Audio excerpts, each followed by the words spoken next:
യം ശൈവാഃ സമുപാസതേ ശിവ ഇതി ബ്രഹ്മേതി വേദാന്തിനോ ബൗദ്ധാ ബുദ്ധ ഇതി പ്രമാണപടവഃ കർത്തേതി നൈയായികാഃ അർഹന്നിത്യഥ ജൈനശാസനരതാഃ കർമ്മേതി മീമാംസകാഃ സോയം വോ വിദധാതു വാഞ്ഛിതഫലം ത്രൈലോക്യനാഥോ ഹരിഃ.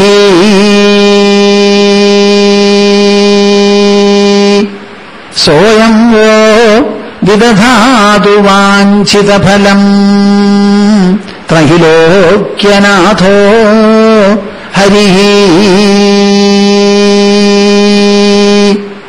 മദീയഹൃദയാകാശേ സദാനന്ദമയോ ഗുരുഃ ഉദേതു സതതം സമ്യക് അജ്ഞാനതിമിരാരുണഃ. ഹരിഃ ഓം ഹരിഃ ഓം ഹരിഃ. എല്ലാവരും കൂടി 3 തവണ ഓങ്കാരം എന്റെ കൂടെ ഒരു തപസ് എന്നുള്ള നിലയ്ക്ക് ജപിക്കുക. എന്താ അതിന്റെ ഉദ്ദേശം എന്ന് പറഞ്ഞാൽ, ഈ വെങ്ങിനിശ്ശേരി ഗ്രാമം, പാറളം പഞ്ചായത്ത്, തൃശ്ശൂർ ജില്ല, കേരള സംസ്ഥാനം, ഭാരതം മാത്രമല്ല ഭൂതലത്തിലുള്ള എല്ലാ സ്ഥലങ്ങളിലും ഇത് പ്രസരിച്ച് ഒരു പവിത്രവും മംഗളകരവുമായ ഒരു സ്വാധീനം ജനിക്കണം എന്നതാണ് നമ്മുടെ ഉദ്ദേശം. ആ സങ്കല്പവും ഭാവത്തോടും കൂടി എല്ലാവരും ജപിക്കുക. ഓ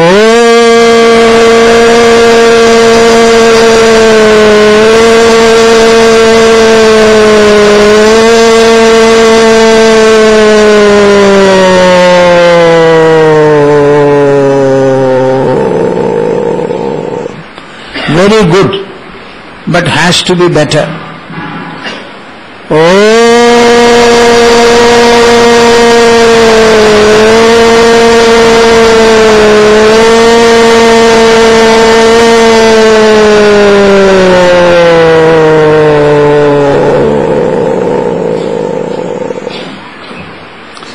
very good.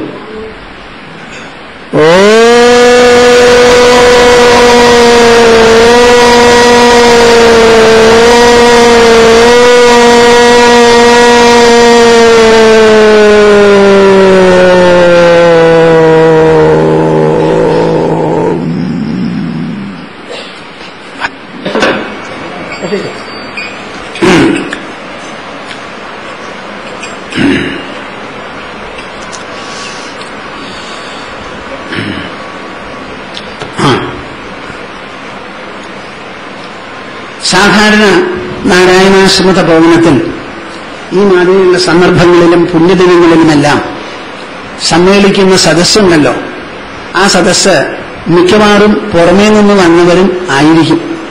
ഇതിപ്പോ ജന്മദിനമാണ്, ആരോടും അങ്ങനെ ഞങ്ങൾ പറയാത്തത് കൊണ്ട് കേരളത്തിൽ നിന്നുള്ള കുറെ ആൾക്കാർ ഇവിടെ വന്നിട്ടുണ്ട്. എന്നാലും ഇവിടെ മലയാളം അറിയാത്തവരും കേരള സംസ്ഥാനത്ത് നിന്ന് പുറത്തുള്ളവരും ഉണ്ടാവും. സാധാരണ ഞങ്ങളുടെ ആശ്രമത്തിലുള്ള പരിപാടികളൊക്കെ ഇംഗ്ലീഷിലാണല്ലോ നടക്കാറുള്ളത്. അതുകൊണ്ട് പുറം സംസ്ഥാനങ്ങളിലുള്ളവർക്കാണ് ഇവിടെ കൂടുതൽ വന്നു പോകാനുള്ള ഒരു സൗകര്യം. ഇവിടെ എന്തെങ്കിലും മലയാളം പ്രോഗ്രാം നടത്തിയാൽ അത്രയധികം ആൾക്കാരും അങ്ങനെ വരാറില്ല. അവർക്ക് നിർബന്ധവും കുറവാണ്. ഒക്കെ ക്ഷേത്രത്തിൽ പോയി ഒളിച്ചു പോകാനുള്ളവരവിടെ. ക്ഷേത്രത്തിൽ മിണ്ടാത്തൊരു ദൈവമാണല്ലോ. അപ്പൊ ആ ദൈവത്തിന്റെ മുമ്പിൽ ചെന്ന് എന്ത് പറഞ്ഞാലും എന്ത് ചെയ്താലും പാവം ഒന്നും ഇങ്ങോട്ട് തിരിച്ചു പറയാൻ പറ്റൂല, പറയൂല. അതുകൊണ്ട് എല്ലാവരും രക്ഷപ്പെട്ടു പോവുക. മിണ്ടുന്ന സ്ഥലത്ത് വന്ന് സംസാരിക്കുമ്പോഴോ പറയുമ്പോഴോ എന്തെങ്കിലും ഒന്ന് വിലമതിപ്പ് ചൂണ്ടിക്കാണിക്കലൊക്കെ ഉണ്ടാവും. ഇപ്പൊ കേരളത്തിലുള്ളവരധികം പേരും അമ്പലപ്രിയന്മാരാ, ക്ഷേത്രപ്രിയന്മാരാ. അവർ അത് വിട്ട് ആശ്രമങ്ങളിലോ നല്ല സത്സംഗങ്ങൾ നടക്കുന്ന സ്ഥലത്തോ പോകാൻ അത്ര താല്പര്യവും കാണാറില്ല. മൊത്തത്തിൽ പരമ്പരാഗതമായിട്ടുള്ള ഒരു പറച്ചിൽ എന്താണെന്ന് വെച്ചാൽ, തെക്കേ ഇന്ത്യ കർമ്മഭൂമിയാ, വടക്കേ ഇന്ത്യ ജ്ഞാനഭൂമിയാണെന്ന്. ആചാര്യന്മാരൊക്കെ ജനിച്ചിരിക്കുന്നത് ഇവിടെയാ. ഭഗവാന്റെ അവതാരങ്ങൾ മുഴുവൻ ഉത്തരേന്ത്യയിലാണ്. അപ്പോ ഭഗവാനെ അടുത്ത് കാണാനും കൊണ്ടാടാനുമുള്ള ഒരു ഭാഗ്യം നമുക്ക് കുറവാ. വടക്കേ ഇന്ത്യയിൽ പോയാൽ കൃഷ്ണനെ പറ്റിയും രാമനെ പറ്റിയുമുള്ള പാട്ടുകൾ അവർ പാടുന്നത് കേൾക്കണം. എത്ര നന്നായിരിക്കും. വളരെ ഉള്ളുരുകി താതാത്മ്യത്തോടു കൂടിയാണ് അവർ പാടുക. അതുമാതിരി ഒരു പാട്ടിവിടെ ഒരു ദൈവത്തിനെ പറ്റിയും കമ്പോസ് ചെയ്ത് ഞാൻ കേട്ടിട്ടില്ല. കുറച്ചെങ്ങാനും മുരുകനെ പറ്റിയിട്ട് തമിഴ്നാട്ടിൽ പാടും. അണ്ണനില്ലൈ തമ്പിയില്ലൈ എനയാദരിപ്പാർ ആരുമില്ലൈ. അർത്ഥം മനസ്സിലായോ നിങ്ങൾക്ക്? അണ്ണനില്ലൈ, എനിക്ക് ജ്യേഷ്ഠനില്ല, തമ്പിയില്ലൈ, അന്യനുമില്ല, എന്നെ ആദരിപ്പാർ ആരുമില്ലൈ. എന്നെ ആദരിക്കാനോ വേണ്ടത് ചോദിച്ച് എന്തെങ്കിലും ഒരു സഹായം ചെയ്യാനോ ആരുമില്ലാണ്. ഇത് മുരുകനോട് പാടുന്ന പാട്ടാ. ചെറുപ്പകാലം മുതൽക്ക് എനിക്കിതങ്ങോട്ട് കേട്ടാണ്ടല്ലോ ലോകത്തിലല്ല ജീവിക്കണേ, ഭൂമിയിൽ നിന്ന് മേപ്പെട്ടു പോയി എന്ന് തോന്നുന്നു. അത്ര വിശേഷപ്പെട്ട പാട്ടാത്. അപ്പൊ കേരളത്തില് അങ്ങനെയുള്ള സംസ്കാരമാണ് കൂടുതൽ. അവർക്കതിലെ ആശ്രമത്തിൽ വരണമെന്നോ ആശ്രമവാസികളോ അല്ലെങ്കിൽ ആശ്രമത്തിലെ മഠാധിപതിയെ കണ്ട് സംസാരിച്ച് നമുക്ക് കൂടുതൽ കാര്യങ്ങൾ മനസ്സിലാക്കണം. ഈശ്വരനുണ്ടോ ഇല്ലയോ, ഈശ്വരവിശ്വാസത്തിന്റെ ആവശ്യമെന്താ, ഇത് മനസ്സിലാക്കി കഴിഞ്ഞുകൂടണം എന്നുള്ള ആലോചനയൊക്കെ വളരെ കുറവാണ്. എന്തായാലും ഇന്നിപ്പോ ഇവിടെ ഇംഗ്ലീഷ് അറിയാത്തവർ കുറെ ഉള്ളതുകൊണ്ടും നമ്മുടെ കുട്ടികളൊക്കെ ഉള്ളതുകൊണ്ട് കുറച്ചൊന്ന് ഞാൻ മലയാളത്തിൽ സംസാരിക്കാം എന്ന് വിചാരിച്ചു. ഇംഗ്ലീഷിൽ സംസാരിച്ചതല്ല ഞാൻ മലയാളത്തിൽ സംസാരിക്കാൻ പോകുന്നത്. ഈ സമയത്ത് തോന്നുന്നത് പറയാം.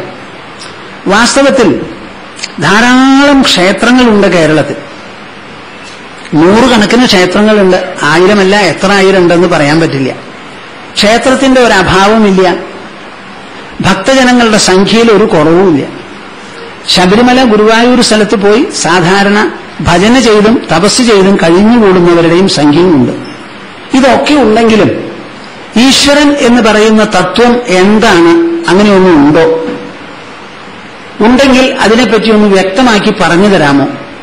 അതിനെ നമുക്ക് ഉൾക്കൊള്ളാനും സാക്ഷാത്കരിക്കാനും അനുഭവിക്കാനും സാധിക്കുമോ എന്നുള്ളൊരു ചോദ്യം ഇവിടെ ഉയരാറില്ല. അതിന്റെ പിന്നാലെ ആരും പോവാറില്ല. എന്നാൽ നമ്മുടെ വേദങ്ങളും ഉപനിഷത്തുകളൊക്കെ പറയണത് എന്താണെന്ന് വെച്ചാൽ, മനുഷ്യന്റെ ബുദ്ധി കൊണ്ട് അവനവന്റെ വിശ്വാസത്തെയും പ്രമാണത്തെയും ചോദ്യം ചെയ്ത് അതിന്റെ അർത്ഥവും സാരവും മനസ്സിലാക്കാൻ തുടങ്ങുന്നതുവരെ മനുഷ്യജന്മം സഫലമല്ല, അന്വർത്ഥമല്ല എന്നാണ്. നാം ഈശ്വരനെ ആരാധിക്കുന്നുണ്ടെങ്കിൽ ആരാണ് ഈശ്വരൻ? എന്തിനാരാധിക്കുന്നു? ആരാധിക്കുന്നത് ഞാനാ. ആരാധന കൊണ്ട് ആദ്യവും ഒടുക്കവും ഉണ്ടാവേണ്ട നേട്ടം എനിക്കാണ്. എനിക്ക് ആ നേട്ടം ഉണ്ടാവുന്നുണ്ടോ? ഇല്ലെങ്കിലോ ഊണ് കഴിച്ചാൽ വയറു നിറയുന്നു, നടന്ന ഉദ്ദിഷ്ട സ്ഥാനമെത്തുന്നു. ഭക്തിയിൽ മാത്രം എന്താ നമുക്ക് ലക്ഷ്യം കൈവരിക്കാൻ പറ്റാതെയിരിക്കുന്നത്? അത് ശരിയാണോ? അല്ല. ആ ചോദ്യത്തിന് ആര് മറുപടി പറയും? പറയില്ല. ഇന്നത്തെ കാലത്ത് കുട്ടികള് സത്യം പറഞ്ഞാൽ എന്താ അമ്മയെ മെച്ചം, നുണ പറയുന്നവരാ ഒക്കെ മെച്ചപ്പെട്ട് കാണുന്നത്. അത് പറയുമ്പോൾ അമ്മയുടെ വായടഞ്ഞു. എന്താണ് സത്യം? സത്യം എന്തുകൊണ്ട് പറയണം? നുണയിൽ എന്താണ് തകരാറ് എന്നുള്ളത് വീണ്ടും വിചാരത്തോടുകൂടി ആലോചിച്ച് പറഞ്ഞ് മനസ്സിലാക്കാൻ അച്ഛനമ്മമാർക്ക് അറിയില്ല. നമ്മുടെ നാടൻ ഭാഷയിൽ പറയും, താനുണ്ണാത്തേവര് വരം കൊടുക്കുമെന്ന്. തനിക്കെന്നെ ഉണ്ണാനില്ലാത്തൊരു ദേവര് നിനക്ക് സമൃദ്ധിയായിട്ട് ഭക്ഷണം ഉണ്ടാവട്ടെ എന്ന് എങ്ങനെ ആഗ്രഹിക്കും? അച്ഛനമ്മമാർക്ക് തന്നെ അറിയില്ല. അപ്പൊ പിന്നെ കുട്ടികൾക്ക് എങ്ങനെയാ പറഞ്ഞു കൊടുക്കുക? അപ്പൊ ആകെ മൊത്തം ഒരാശയ പ്രതിസന്ധിയിലാണ് ഇവിടുത്തെ കുടുംബങ്ങളും കുട്ടികളും ഒക്കെ. ഇതിന് എന്തെങ്കിലും ഒരു മാറ്റം വന്നാൽ നന്ന് എന്ന് വിചാരിച്ചിട്ടാണ് ഞങ്ങൾ ചിലതൊക്കെ നല്ല കാര്യങ്ങൾ ചെയ്യുന്നത്. അതിലൊരെണ്ണം എന്താ, ഈ ശ്രീമദ് ഭാഗവതം എന്ന് പറയുന്ന ഒരു സത്രം കഴിഞ്ഞ 9 കൊല്ലമായി പാർലിക്കാട്ട് നൈമിഷാരണ്യത്തിൽ നടത്തി വരുന്നു. അതിൽ പ്രതിദിനം ഒരു 3000 മുതൽക്ക് 5000 പേര് വരും. ചില ദിവസങ്ങളിൽ 10000 ആൾക്കാരും മുന്നൂന്ന് വരും. അവരോട് ഈ മനുഷ്യ ജീവൻ എന്ത്, ജീവിതം എന്ത്, ലോകമെന്ത്, ഈശ്വരൻ എന്ത്, ഭക്തി എന്ത്, മോക്ഷം എന്ത്, സദാചാരം എന്ന് പറയുന്നത് എന്താ, ഇതിന് വല്ല അർത്ഥമുണ്ടോ, ധർമ്മമൂല്യങ്ങൾ എന്താണ്, ഒരു വ്യക്തിയിലെ ഗുണങ്ങളും മൂല്യങ്ങളും കെട്ടിപ്പടുക്കുന്നത് എങ്ങനെ, ഒരു വ്യക്തി കുടുംബത്തിന് എങ്ങനെ അലങ്കാരമാകും, കുടുംബം എങ്ങനെ സമാജത്തിന് അലങ്കാരമാകും, സമാജം എങ്ങനെയാ ഒരു രാഷ്ട്രത്തിന് അലങ്കാരമായി തീരുക എന്ന് പറഞ്ഞ് വ്യക്തിയിൽ നിന്ന് തുടങ്ങി ലോകം മുഴുവനും ഉൾപ്പെടുന്ന ഗ്ലോബ് എന്ന് പറയുന്ന സങ്കല്പത്തിൽ പരിസമാപിക്കുന്നത് വരെയുള്ള മൂല്യങ്ങളും തത്വങ്ങളും സിദ്ധാന്തങ്ങളും പറഞ്ഞ് മനസ്സിലാക്കുക എന്നുള്ളതാണ് ഞങ്ങളുടെ ഉദ്ദേശം. അതുകൊണ്ട് കുറെയൊക്കെ ജനങ്ങൾക്ക് വലിയ മാറ്റം വന്നിട്ടുണ്ട്, ഇല്ല എന്ന് പറഞ്ഞുകൂടാ. അതിനൊക്കെ പുറമെ അതിനെ ചൊല്ലിയാണ് എന്റെ അടുത്ത് ശ്രീമദ് ഭാഗവതം ഏകാദശ സ്കന്ധം മുക്തിസ്കന്ധത്തിനെ കുറിച്ച് ഒരു സംപ്രേഷണം നടത്തണം എന്ന് പറഞ്ഞ് ആവശ്യപ്പെട്ട് വന്നപ്പോൾ അതും തുടങ്ങി. ഒരു 40 ലക്ഷത്തിലേറെ ജനങ്ങൾ അത് കേൾക്കണമെന്നാണ് പറയുന്നത്.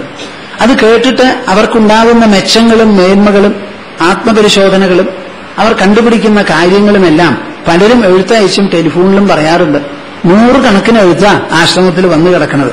ഇതിൽ ഒരു മാതിരി എഴുത്ത് അവർ എഴുതിയതിനൊക്കെ ഞാൻ സ്വന്തമായിട്ട് മറുപടി അയക്കുന്നു, പൊതു മറുപടിയും അയക്കുന്നുണ്ട്. അപ്പൊ വലിയ ഒരു സംഭവമാണ് നടക്കുന്നത്. ഇതിലൊക്കെ മനസ്സിലാക്കുന്നത് എന്താ എന്ന് പറഞ്ഞാൽ, ക്ഷേത്രം കെട്ടിയത് നമ്മളാണ്, ഈശ്വരൻ പറഞ്ഞിട്ടല്ല. ഈശ്വരൻ ഉണ്ടെന്നുള്ളത് നമ്മുടെ വിശ്വാസവും നമ്മുടെ സങ്കല്പവുമാണ്. എങ്ങനെയാണോ നമുക്ക് പഠിക്കാൻ വേണ്ടി അക്ഷരമാല ആൽഫബറ്റ് ഉണ്ടാക്കിയിരിക്കുന്നത്, ആ ആൽഫബറ്റ് ഉണ്ടാക്കിയിരിക്കുന്നത് അകാരം മുതൽക്ക് ക്ഷ വരെയുള്ള ആൽഫബറ്റ് ഈ എഴുത്തിന് ഓരോ അക്ഷരത്തിന് വേണ്ടിയിട്ടാണോ അത് ഉണ്ടാക്കിയിരിക്കുന്നത്, അതോ നമുക്കോ? ഒരു വടിയെടുത്ത് കുത്തി നടക്കാൻ ഡോക്ടർ പറയുമ്പോൾ കുത്തി നടക്കണം. ആ വടി കൊണ്ട് കുത്തി നടന്നാൽ ഭൂമിക്കോ വടിക്കോ ആണോ മെച്ചം, അതോ നമുക്കോ? ഇതുമില്ലാതെ നമുക്കല്ലേ മെച്ചം. അക്ഷരമാല ഉണ്ടാക്കിയാൽ അത് പഠിച്ചാൽ നമ്മുടെ മനസ്സിലുള്ള ആശയങ്ങളെ വേണ്ടതുപോലെ വളർത്തിയെടുത്ത് വിനിമയം ചെയ്യാൻ, സംസാരിക്കാൻ സാധിക്കും. അതുമാതിരി ക്ഷേത്രം എന്ന് പറയുന്ന സങ്കല്പം നമ്മുടെ മനസ്സിൽ നിന്ന് ഉരുത്തിരിഞ്ഞതാണ്. അതിലെ പ്രതിഷ്ഠ നമ്മൾ നടത്തുന്നതാണ്. അതിലുള്ള മന്ത്രങ്ങളൊക്കെ നമ്മൾ രൂപീകരിച്ച മന്ത്രമാണ്. അവിടെയുള്ള ചിട്ടകളും രീതികളുമെല്ലാം. അങ്ങനെ ക്ഷേത്രമാണെങ്കിലും അതൊക്കെ മനുഷ്യൻ നിർമ്മിച്ചതാണ്. ആ മനുഷ്യൻ നിർമ്മിച്ച ക്ഷേത്രത്തിൽ നിന്ന് നമുക്ക് എന്താണ് മെച്ചമുണ്ടാവേണ്ടത്, നമ്മളാണത് നിശ്ചയിക്കാൻ. അപ്പൊ ഈ ക്ഷേത്രസങ്കല്പം ഈശ്വരൻ ഈശ്വരൻ എന്ന് പറഞ്ഞു വിടാതെ അത് നമ്മുടെ സങ്കല്പത്തിൽ അധിഷ്ഠിതമാണ് എന്ന് പറഞ്ഞ് അത് വേണ്ടതുപോലെ കെട്ടുക, വേണ്ടതുപോലെ ഭരിക്കുക, നിത്യപൂജ നടത്തുക, ഇതൊക്കെ നന്നായി വന്നാൽ നമുക്കാണ് മെച്ചം. മുഷിഞ്ഞ കൊടുക്കാതെ അത് കഴുകി എടുപ്പാക്കി ഉണക്കി നല്ല വസ്ത്രം ധരിച്ചാൽ അതുകൊണ്ടുള്ള ഗുണം നമ്മുടെ ശരീരത്തിന് എന്ന് പറഞ്ഞതുപോലെ, നല്ല ഭക്ഷണം പാകം ചെയ്ത് കഴിച്ചാൽ നമുക്ക് അതുകൊണ്ട് മെച്ചം എന്ന് പറഞ്ഞതുപോലെയാണ് ഈ ക്ഷേത്രവും വേണ്ടതുപോലെ നടത്തി ഈശ്വരവിശ്വാസം നിലയ്ക്ക് നിലനിർത്തിയാൽ അതുകൊണ്ടുള്ള മെച്ചം നമുക്കാണെന്ന് നിങ്ങളെല്ലാവരും മനസ്സിലാവണം. ഈശ്വരനെ ആരാധിച്ചതുകൊണ്ട് ഈശ്വരന് ഒരു പണത്തൂക്കം കുറയാൻ പോണില്ല. ഇപ്പോ ഗുരുവായൂരിലും കൊച്ചി ദേവസ്വം ബോർഡിലും തിരുവിതാംകൂർ ദേവസ്വം ബോർഡിലും 100 കണക്കിന് ടൺ ഗോൾഡാണ്, സ്വർണ്ണാണ് അവിടെ കെട്ടിവെച്ചിരിക്കുന്നത്. ഞാൻ പ്ലാറ്റ്ഫോമിൽ നിന്ന് തുറന്ന് സംസാരിച്ചു തുടങ്ങി. വേണ്ടി വന്നാൽ ഒരു കേസും കൊടുക്കാൻ ഉദ്ദേശിക്കുന്നുണ്ട് സുപ്രീം കോർട്ടിൽ. എന്ത്, ഈ കെട്ടിക്കിടക്കുന്ന സ്വർണം മുഴുവനും ഒരു പണത്തൂക്കം ഈ ദേവന്മാർക്ക് വേണ്ടാണ്. നമ്മുടെ കയ്യിൽ സ്വത്തുണ്ടെങ്കിൽ അത് ആനുപാതികമായി ക്ഷേത്രത്തിലേക്ക് നമ്മൾ കൊടുക്കും. നമ്മൾ ദരിദ്രന്മാരായ ക്ഷേത്രവും ദരിദ്രനാവും. നമ്മുടെ ക്ഷേത്രമാണ്. നമ്മൾ പട്ടി കിടന്നിട്ട് തേവര് പറയില്ല നിങ്ങൾ എനിക്ക് തരണമെന്ന്. നമ്മുടെ കയ്യിൽ ഉണ്ടെങ്കിൽ ധാരാളം കൊടുക്കും, ഇല്ലെങ്കിലോ ഭഗവാനെ വിളിച്ച് മിണ്ടാണ്ടിയിരിക്കും. മധുര മീനാക്ഷി ക്ഷേത്രം ടിപ്പു സുൽത്താന്റെ പടയോട്ടക്കാലത്ത് കൊല്ലങ്ങളോളം അടച്ചിട്ടതാണ്. അത് കഴിഞ്ഞിട്ടാണ് പിന്നീട് പടയോട്ടമൊക്കെ കഴിഞ്ഞത് തുറന്നത്, പൂജയൊക്കെ ആയി വലിയ മഹാക്ഷേത്രമായത്. അപ്പൊ നമ്മുടെ വളർച്ച പോലെയാണ് ക്ഷേത്രങ്ങൾ. അല്ലാണ്ട് ക്ഷേത്രത്തിൽ 100 കണക്കിന് ടൺ ഗോൾഡ് കെട്ടിവെക്കാൻ ശാസ്ത്രത്തിൽ ഒരു സ്ഥലത്തും പറഞ്ഞിട്ടില്ല. ഭാഗവതം പറയുന്നത് അങ്ങനെ അമിതമായ സ്വത്ത് ശേഖരിക്കുന്ന ആരും തന്നെ കള്ളനാണ്, കളവ് ചെയ്യുന്നവനാണ്. കള്ളനെ പോലെ അവനെ ചികിത്സിക്കണം, അവനെ ശിക്ഷിക്കണം എന്നാണ്. അപ്പൊ എന്തിനാ ഞാനിത് പറഞ്ഞത്? ഈ ക്ഷേത്രം എന്ന് പറയുന്നത് മനുഷ്യന്റെ സങ്കല്പവും മനുഷ്യൻ നടത്തിക്കൊണ്ടുവരുന്നതുമാണ്. അതിലുള്ള സർവ്വകാര്യങ്ങളും നമ്മുടെ നന്മയ്ക്ക് വേണ്ടിയാണ്. ആ നമ്മുടെ നന്മയ്ക്ക് എന്ന് വിചാരിച്ചു വേണം നിങ്ങൾ ഈശ്വരനെ ഭജിക്കാനും ക്ഷേത്രത്തിൽ പോവാനും എവിടെ പോവാനും എന്ത് ചെയ്യാനും. അവസാനം ഈ ഈശ്വരൻ ഏതാന്ന് ചോദിച്ചാൽ പറയുന്നത് എന്താ? നമ്മുടെ മനസ്സിലുള്ള ഉത്തമമായിരിക്കുന്ന പരിശുദ്ധ ജ്ഞാനത്തിനെയാണ് ഈശ്വരൻ എന്ന് പറയുന്നത്. വദന്തി തത്വവിദഃ തത്വം യജ്ഞാനമദ്വയം ബ്രഹ്മേതി പരമാത്മേതി ഭഗവാനിതി ശബ്ദതേ. ശ്രീമദ് ഭാഗവതത്തിൽ തുടക്കത്തിൽ സൂതന്റെ മുഖത്തിലൂടെ വേദവ്യാസ മഹർഷി എല്ലാവരെയും പറഞ്ഞറിയിപ്പിക്കുകയാണ്. എന്താണ് നമ്മുടെ ശാസ്ത്രങ്ങളിൽ എല്ലാറ്റിലും കൂടിയിട്ടുള്ള രഹസ്യം എന്ന് ചോദിച്ചപ്പോൾ അറിവുള്ളവർ പറയുന്നു, അദ്വൈതജ്ഞാനമാണ് സർവശ്രേഷ്ഠം. ഈ അദ്വൈതജ്ഞാനത്തെയാണ് പരമാത്മാ പരബ്രഹ്മം ഭഗവാൻ എന്ന് പറയുന്നത്. അപ്പൊ ഈശ്വരൻ എന്ന് പറയുന്നത് പോലും മനുഷ്യന്റെ മനസ്സിലും ബുദ്ധിയിലും ഉദിക്കുന്നതായ വിഭജനത്തിന് ഇടം കൊടുക്കാത്ത അദ്വയമായിരിക്കുന്ന ജ്ഞാനമാണെന്നാണ് ഭാഗവതത്തിന് പറയാനുള്ളത്. അങ്ങനെയുള്ള ഈശ്വരനെ നമ്മൾ ഭജിക്കുമ്പോ ആർക്കാണ് ഗുണം? ആർക്കാ ഗുണം? എന്താ നിങ്ങൾ പതുക്കെ പറയണേ? നമ്മൾ ഊണ് കഴിച്ചാൽ ആർക്കാ ഗുണം? ഇലക്കോ ചോറിനോ ആണോ ഗുണം? അല്ലല്ലോ. ചരക്കിൽ അസലായിട്ട് അടപ്രഥമൻ വെച്ചു, അതിന്റെ സ്വാദ് ചരക്കിനോ ചട്ടുകത്തിനോ അറിയോ? നമുക്കല്ലേ അറിയുള്ളൂ. അപ്പൊ നമ്മുടെ ഭജനത്തിന്റെ ഗുണം നമുക്കാണെന്ന് മനസ്സിലാക്കി നമ്മൾ ഭജിക്കണം. അങ്ങനെ ഭജിക്കുമ്പോ എന്താണ് ഗുണം? സങ്കീർത്യമാനോ ഭഗവാനനന്ദഃ സുതാനുഭാവോ വ്യസനം ഹി പുംസാം പ്രവിശ്യ ചിത്തം വിധുനോത്യശേഷം യഥാ തമോർക്കോ അഭ്രമിവാധിവാദഃ. ശ്രീമദ് ഭാഗവതത്തിൽ അവസാനം സൂതൻ പറയുന്നതാണ് 12ാമത്തെ സ്കന്ധത്തിൽ സമാപന വേളയിൽ. സങ്കീർത്യമാനോ ഭഗവാൻ അനന്തഃ. ഭഗവാൻ ഭഗവാൻ എന്ന് പറഞ്ഞാൽ അനന്തൻ, അന്തമില്ലാത്തവൻ. ഈ ലോകത്തില് അന്തമില്ലാത്തത് വല്ലതുമുണ്ടോ? അന്തം എന്ന് പറഞ്ഞാൽ അവസാനം.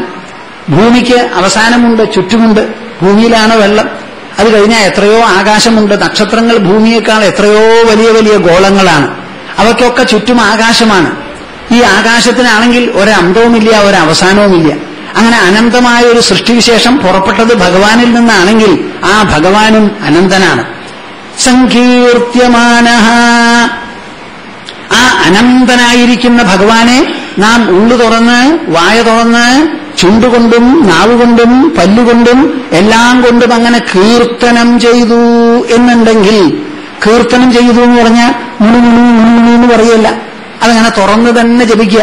ഹരേ രാമ ഗോവിന്ദ കൃഷ്ണ മുരാരേ, ഹരേ രാമ ഗോവിന്ദ കൃഷ്ണ മുരാരേ, ഹരേ രാമ ഗോവിന്ദ കൃഷ്ണ മുരാരേ.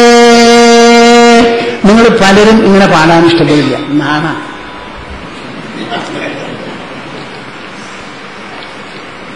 അങ്ങനെ പറയും, ഹരേ രാമ ഗോവിന്ദ കൃഷ്ണ മുരാരേ. ദേഷ്യപ്പെട്ട് വിളിക്കുമ്പോ ചങ്ക് പൊട്ടുന്ന മാതിരിയൊക്കെ വിളിക്കും. ഭഗവൻ നാമം പറയാൻ പുറപ്പെടുമ്പോൾ നമുക്ക് തൊണ്ട തുറക്കില്ല. അങ്ങനെയാണ് വയസ്സായവരുടെയും സ്വഭാവം. ആരും കാണാതെ തൊഴുതിട്ട് വരും ചിലര്, കണ്ടാ നാണാണെന്ന് വിചാരിച്ചു. അപ്പൊ അതൊക്കെ മാറി സങ്കീർത്യമാനഃ, ലജ്ജ വിട്ട് കലവറയില്ലാതെ ഒരു വിധത്തിലുള്ള ഇടുക്കവും മനസ്സിൽ തോന്നാതെ സ്നേഹപൂർവം ഭക്തിപൂർവം ആദരവോടുകൂടി നമ്മുടെ മനസ്സ് പൂർണ്ണമായി പതിച്ചുകൊണ്ട് ആരാണോ കീർത്തനം ചെയ്യുന്നത്, പോട്ടെ അത് സാധിച്ചില്ലെങ്കിലോ ശ്രുതാനുഭാവോ, എവിടെയെങ്കിലും കീർത്തനങ്ങൾ നടക്കുന്ന സമയത്ത് അവിടെ കാതുകൊണ്ട് കേൾക്കെങ്കിലും ചെയ്യാം. അപ്പൊ കേൾക്കുമ്പോ ആ കീർത്തനങ്ങള് ശബ്ദനാളങ്ങൾ കർണപുടങ്ങൾ വരെ തട്ടി അതിനുശേഷം ഉള്ളിലിറങ്ങുമ്പോഴോ അവിടുന്ന് അങ്ങോട്ട് ഭഗവൻ നാമം ആശയമായിട്ട് തന്നെയാണ് ഇറങ്ങുന്നത്. അങ്ങനെ ആയാൽ എന്തുണ്ടാവുമെന്നറിയോ? പ്രവിശ്യചിത്തം വിധുനോത്യശേഷം. ആ നാമം ഇങ്ങനെ ഉറക്കെ കീർത്തനങ്ങൾ ചെയ്യുമ്പോ ആ കീർത്തനങ്ങളിൽ നമുക്ക് വരുന്ന താദാത്മ്യം അതോടുകൂടി കൂടിച്ചേർന്ന് അലിഞ്ഞു ചേരുന്ന ആ വിശേഷമുണ്ടല്ലോ, അതങ്ങോട്ട് വന്നാൽ ഈശ്വരൻ തന്നെ നമ്മുടെ ഹൃദയത്തിൽ പ്രവേശിച്ച് വ്യസനം ഹി പുംസാം, മനുഷ്യർക്കുള്ള വ്യസനങ്ങളും വിഷമങ്ങളും നൂലാമാലകളും ആവലാദികളും മുഴുവനും വിധുനോത്യശേഷം സ്വൽപ്പം പോലും ബാക്കി വയ്ക്കാതെ എല്ലാറ്റിനെയും കഴുകിയും തുടച്ചും നശിപ്പിച്ചും ഇല്ലാതെയാക്കി തീർക്കുന്നു. എങ്ങനെ? യഥാതമോർക്കോ അഭ്രമിവാതിവാദഃ. സൂര്യൻ ഉദിച്ചാൽ ഇരുട്ട് എങ്ങനെയാണോ പുഷ് പോണത്, ഇരുണ്ട മേഘങ്ങൾ ഇങ്ങനെ നല്ലോണം കനത്ത് കനത്ത് കട്ട പിടിച്ച ആകാശത്തിലിരിക്കും. ഒരു കാറ്റങ്ങോട്ട് ശക്തിയായി വീണാൽ അതങ്ങോട്ട് ഒക്കെ ഊരി അങ്ങോട്ട് ചിന്നിച്ചെതറി പോകുന്നത് മാതിരി നമ്മുടെ ഉള്ളിലുള്ള വ്യസനങ്ങളും വിഷമങ്ങളുമെല്ലാം പമ്പ കിടക്കും. എങ്ങനെയാണെങ്കിൽ സങ്കീർത്യമാനോ ഭഗവാൻ അനന്തഃ, സങ്കീർത്യമാനോ ഭഗവാൻ അനന്തഃ. ആരുടെ നാമമാണ്, ആരുടെ പേരാണ് നാം പറയുന്നത്? അനന്തനായിരിക്കുന്ന ഈശ്വരന്റെ. അങ്ങനെ ഒരു അനന്ത വസ്തു നിങ്ങളുടെ വീട്ടിലുണ്ടോ? നിങ്ങളുടെ ശരീരം പരിമിതമാണ്, അച്ഛനമ്മമാരുടെയും പരിമിതമാണ്, ബന്ധുബാന്ധവന്മാരുടെയും അധ്യാപകന്മാരുടെയും പരിമിതമാണ്. ആനയെ മേടിച്ചു നിർത്തിയാലും അതും പരിമിതമാണ്. കുവലയാപീഠത്തിന് മേടിച്ചു നിർത്തി ആര്? കംസൻ. 10 വയസ്സായ കുട്ടി മരുമകൻ വരുമ്പോ കൊല്ലാൻ വേണ്ടിയാണ് കുവലയാപീഠത്തിന് പിടിച്ച് ഹാജരാക്കിയത്. കൃഷ്ണൻ എന്ത് ചെയ്തു? തട്ടി തകർത്ത് കൊമ്പും പറിച്ച് തോളത്ത് വെച്ച് മല്ലന്മാരുടെ അടുക്കലേക്ക് അങ്കണത്തിലേക്ക് പോയി. അതാണ് അവിടെ ഉണ്ടായത്. അപ്പോ അനന്തനായിരിക്കുന്ന ഭഗവാന്റെ നാമങ്ങൾ ഉച്ചരിച്ച് മനസ്സിൽ ആ ഭാവങ്ങൾ മുഴുവൻ പതിഞ്ഞു എന്നുണ്ടെങ്കിൽ നമ്മുടെ ശരീരത്തിന്റെ ഉള്ളിലുള്ള മനസ്സിന് അനന്തമായിരിക്കുന്ന ഒരു പരിമാണം, ഒരു മാനം വരെയായി. അങ്ങനെയാണ് ഹനുമാൻ, ഞാൻ വായുപുത്രനാണ്, വായുവിന്റെ പുത്രൻ, വായുവിന്റെ പുത്രൻ. അതുകൊണ്ട് വായു ഉള്ളയിടത്ത് പോകാൻ അച്ഛന്റെ മടിയിലിരിക്കുന്നത് പോലെയാണ് എന്ന് വിചാരിച്ച് ഒറ്റ ചാട്ടം ഭോം ചാടി ലങ്കയിലാ ചെന്നങ്ങൾ വീണു. അതാ മനസ്സിന്റെ മാറ്റാണ്. വായുവിനെ ഭേദിക്കാൻ വായുപുത്രനാണെന്ന് തോന്നിയപ്പോ അതേമാതിരി അനന്തനായിരിക്കുന്ന ഈശ്വരനെ കീർത്തനം ചെയ്യുമ്പോൾ നമ്മുടെ മനസ്സിന് അനന്തമായിരിക്കുന്ന മാനം എന്ന് പറഞ്ഞാൽ അളവ്, മാഗ്നിറ്റ്യൂഡ് ഉണ്ടായിത്തീരുന്നു. ഇതല്ലാതെ ഈ കീർത്തനങ്ങളൊന്നും നടത്താതെ നമ്മൾ വീട്ടിൽ പലതും ചെയ്യുന്നുണ്ടല്ലോ. ന്യൂസ് പേപ്പർ, ചാനല്, പാട്ട്, കൂത്ത്, ആന, ഒട്ടകം പലതും ഉണ്ടല്ലോ. വൃഷാഗിരസ്താഹ്യസതീരസത്കഥ ന കഥ്യതേ യദ്ഭഗവാൻ അധോക്ഷജഃ. വൃഷാഗിരസ്താഹ്യസതീരസത്കഥ, ഇതല്ലാത്ത സംഗതികള്, അസത്തായിരിക്കുന്ന കഥകള്. എന്താ നമ്മുടെ ന്യൂസ് പേപ്പറിലൊക്കെ ഉള്ളത്? സത്തായിട്ടുള്ളത് വല്ലതും ഉണ്ടോ? വളരെ ചുരുക്ക. അസത്തോ വേണ്ടതുണ്ടവിടെ. ഭീകരന്മാരുടെ ചരിത്രം, അവിടെ വെടിവെച്ചു, ഇവിടെ വെടിവെക്കാൻ പോണു, അവിടെ ഇത്ര ആള് മരിച്ചു, അവിടെ ബോംബിട്ടു, ദാ കുട്ടിയില്ലാതെയായി, സൾഫാൻ, കൊൾഫാൻ, ഇങ്ങനെയുള്ള പല കാര്യങ്ങളും ഉണ്ടല്ലോ. ഇതൊക്കെ ആയതുകൊണ്ട് എന്താ? മൃഷാഗിരസ്ത, അതൊക്കെ വ്യർത്ഥമാണ്. അസതീര സത്കഥ, നോവലുകളും മറ്റുള്ളവരും ഒക്കെ വായിക്കുന്ന സമയത്ത് ന കഥ്യതേ യത് ഭഗവാൻ അധോക്ഷജഃ, കണ്ണിന് കാണാൻ പറ്റാതെ ശരീരത്തിന്റെ ഉള്ളിൽ ഒളിഞ്ഞുകിടക്കുന്ന അന്തരാത്മാവായിരിക്കുന്ന ഭഗവാനെക്കുറിച്ച് വർണ്ണിക്കാത്തതും വിവരിക്കാത്തതുമായിരിക്കുന്ന പുസ്തകങ്ങളുണ്ടല്ലോ, സാഹിത്യങ്ങൾ. എന്തായാലും അത് എത്ര തന്നെ വായിക്കുമ്പോഴും വൃഷാഗിരസ്ത, അത് വെറും വ്യർത്ഥമാണ്. വായനയും ചെവിയെയും ഒക്കെ ചെലവ് ചെയ്യുന്നത് വ്യർത്ഥമായിട്ടാണ്. തദേവ സത്യം തദുഹൈവ മംഗളം തദേവ പുണ്യം ഭഗവദ്ഗുണോദയം. നിങ്ങൾ കേൾക്കുന്നുണ്ടോ? അത് പോരാ. എന്താ അവിടെ പറയുന്നത്? തദേവ സത്യം, അത് മാത്രമാണ് സത്യമായിട്ടുള്ളത്. തദേവ മംഗളം തദുഹൈവ മംഗളം, അത് മാത്രമേ നമ്മുടെ മനസ്സിൽ മംഗളകരമായ ഒരു സ്വാധീനം ചെലുത്തുള്ളൂ. എന്ത്? ഭഗവദ്ഗുണോദയം.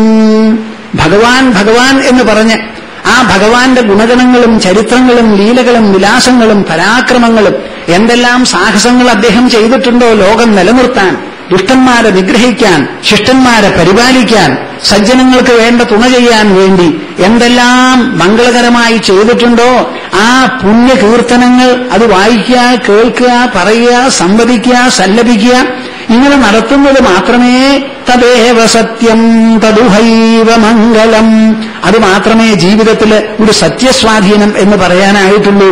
അതാണ് പുണ്യം, അതാണ് മംഗളം. തദേവ രമ്യം രുചിരം നവം നവം തദേവ ശശ്വം മനസോ മഹോത്സവം. കേൾക്കുന്നുണ്ടോ നിങ്ങൾ? ഈ ഭാഗവതത്തിന്റെ ഈ പദങ്ങളുണ്ടല്ലോ, എത്ര വില കൊടുത്താലും പോരാ. തദേവ രമ്യം രുചിരം നവം നവം. ഈ ഭാഗവതം എന്ന് പറയുന്ന പുസ്തകം അതിനെപ്പറ്റി പറയുന്നത് സ്വാദു സ്വാദു പദേ പദേ എന്നാണ്. ഓരോ പദം ചെല്ലുന്തോറും അതിന് സ്വാധീനം കൂടിക്കൊണ്ടാണ് വരിക. ഓരോ നാൾ ചെല്ലുന്തോറും സ്വാദു സ്വാദു ദിനേ ദിനേ. കേട്ട് കേട്ട് മടുത്തു എന്നും തോന്നില്ല. അതിൽ പുതിയ പുതിയ അർത്ഥങ്ങൾ, പുതിയ പുതിയ ആശയങ്ങൾ, പുതിയ പുതിയ സൗഭാഗ്യങ്ങൾ, പുതിയ പുതിയ സാഫല്യം, അഴക്, കീർത്തി, ഇതൊക്കെയാണ് നമ്മൾ അതിൽ കാണുക. തദേവ രമ്യം, വളരെ രമ്യമായിട്ടുള്ളതാണ്. രുചിരം നവം നവം, പുതിയ പുതിയ രുചി, പുതിയ പുതിയ രുചി. അടപ്രഥമൻ നല്ലോണം കഴിച്ചാൽ കുറച്ചു കഴിഞ്ഞാൽ വയറ് വീർത്ത് ഇനി ഒരു കയ്യിൽ വേണ്ടാന്ന് പറയത്രേ. പഴയ കാലത്ത് നല്ല ഊണുപ്രിയനായിട്ടുള്ള ഒരു ബ്രാഹ്മണൻ ഉണ്ടായിരുന്നു. അങ്ങ് ഒരു അടപ്രഥമൻ കഴിച്ച് തൃപ്തിയായി. ഇനി കഴിക്കണം എന്നുണ്ടപ്പോ പറഞ്ഞു അത്ര, ഞാൻ മലർന്ന് ഇങ്ങനെ കിടക്കാം, നിങ്ങൾ ഒരാൾ വായിലേക്ക് ഇങ്ങനെ ഒഴിക്കൂ, പിന്നെ ഒരാൾ പ്ലാവിൽ കൊണ്ട് അതിങ്ങനെ എടുത്തോട്ടെ, ഇപ്പൊ കുറെ നേരം എന്റെ വായിൽ നിൽക്കുമല്ലോ എന്ന് പറഞ്ഞു അത്രേ.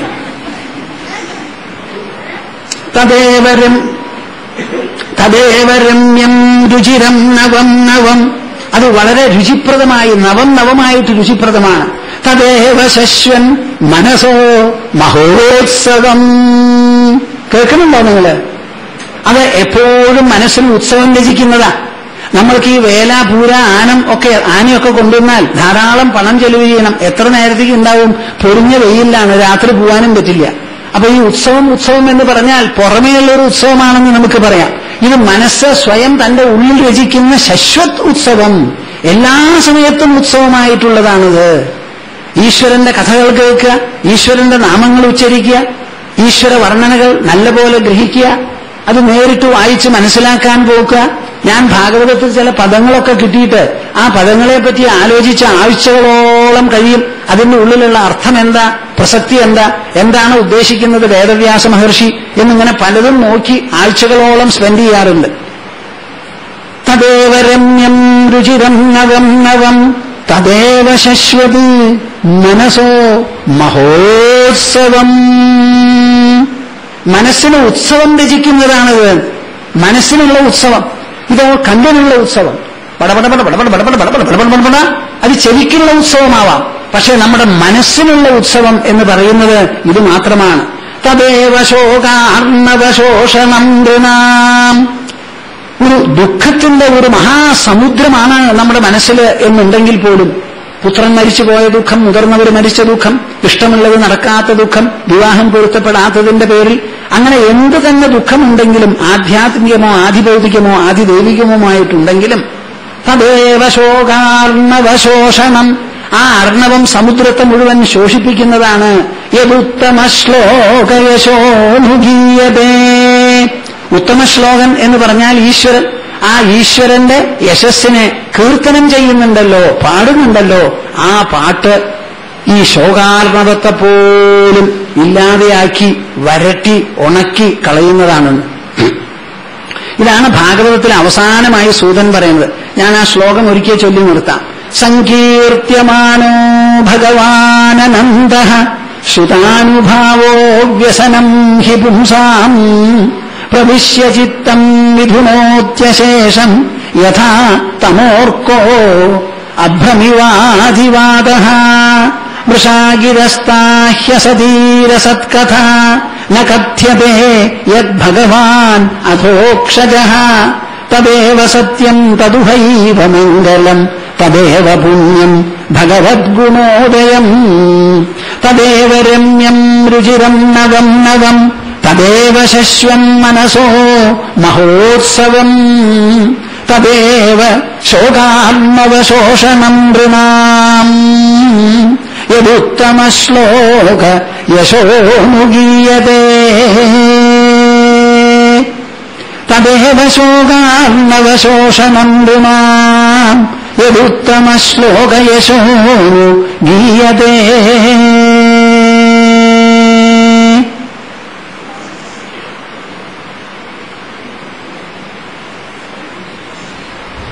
ഗോവിന്ദനാമ സങ്കീർത്തനം. ഗോവിന്ദ ഗോവിന്ദ. നമഃ പാർവതീപതയേ. ഹര ഹര മഹാദേവ. ഗോവിന്ദനാമ സങ്കീർത്തനം. ഗോവിന്ദ ഗോവിന്ദ. ശരി.